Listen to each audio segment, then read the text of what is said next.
നമസ്കാരം. പ്രധാന വാർത്തകൾ.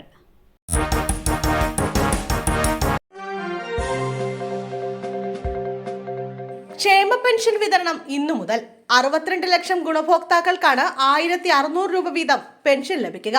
കഴിഞ്ഞ മാസം ഒരു ഗഡു കുടിശ്ശിക അടക്കം 2 മാസത്തെ പെൻഷൻ ഗുണഭോക്താക്കൾക്ക് ലഭിച്ചിരുന്നു.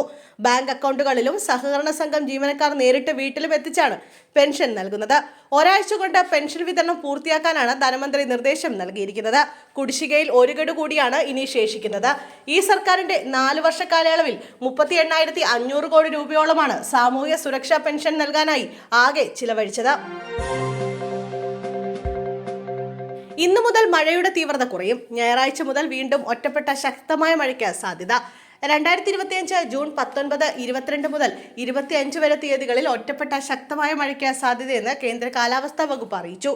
ജൂൺ 19 കേരളത്തിന് മുകളിൽ മണിക്കൂറിൽ പരമാവധി 40 മുതൽ 60 കിലോമീറ്റർ വരെ വേഗതയിൽ കാറ്റ് ശക്തമാകാനും സാധ്യതയുണ്ട്.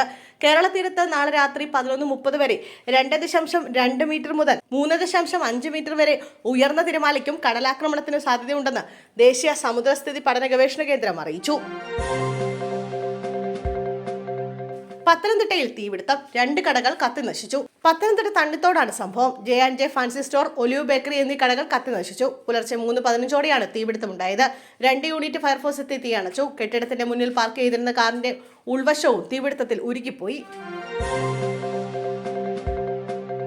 കായലോട് നടന്നത് താലിബാനിസം, റസീനയുടേത് ആത്മഹത്യയല്ല, ആൾക്കൂട്ട കൊലപാതകമെന്ന് PK ശ്രീമതി.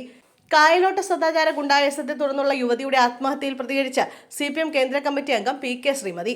കായലോട് നടന്നത് താലിബാനിസം എന്ന PK ശ്രീമതി പ്രതികരിച്ചു. തന്റെ ഭർത്താവല്ലാത്ത ആളോട് ഒരു മുസ്ലിം സ്ത്രീ സംസാരിക്കാൻ പാടില്ലെന്ന ചിലരുടെ ചിന്താഗതിയാണ് യുവതിയുടെ ആത്മഹത്യയിലേക്ക് നയിച്ചതെന്നും ശ്രീമതി വിമർശിച്ചു. തീവ്രവാദ പ്രവർത്തനത്തിന്റെ ഭീകരത കൃത്യമായി ബോധ്യപ്പെടുത്തുന്ന സംഭവമാണ് കായലോട് നടന്നത്. ആത്മഹത്യ എന്ന പേര് പറയാമെങ്കിലും നടന്നത് ആൾക്കൂട്ട കൊലപാതകമാണെന്ന് PK ശ്രീമതി കുറ്റപ്പെടുത്തി. അർലേക്കർ RSS പ്രചാരകനാകുന്നു. ഭാരതാംബ വിവാദത്തിൽ ഗവർണർക്കെതിരെ പ്രതിഷേധത്തിന് SFI. രാഷ്ട്രീയ അജണ്ടയ്ക്കെതിരെ വിദ്യാർത്ഥികൾ തെരുവിലിറങ്ങുമെന്ന് SFI സംസ്ഥാന പ്രസിഡന്റ് M ശിവപ്രസാദ് പറഞ്ഞു. ഗവൺമെന്റിനെ ഭരണഘടന പഠിപ്പിക്കാൻ SFI തെരുവിലിറങ്ങുമെന്നും M ശിവപ്രസാദ് പറഞ്ഞു. ഗവർണർ രാജേന്ദ്ര അർലേക്കർ RSS പ്രചാരകനായി പ്രവർത്തിക്കുന്നതായും കാവ്യവൽക്കരണത്തോടെ വിദ്യാർത്ഥികളിലേക്കും വർഗീയ വിഷം പകരാനുള്ള ശ്രമമാണിതെന്നും M ശിവപ്രസാദ് ആരോപിച്ചു. ഗവർണർ ഭരണഘടന പഠിക്കണം, രാഷ്ട്രീയം പറയുന്നത് മലിന രാഷ്ട്രീയത്തിന്റെ വിസർജ്യമാണെന്നും M ശിവപ്രസാദ് പറഞ്ഞു.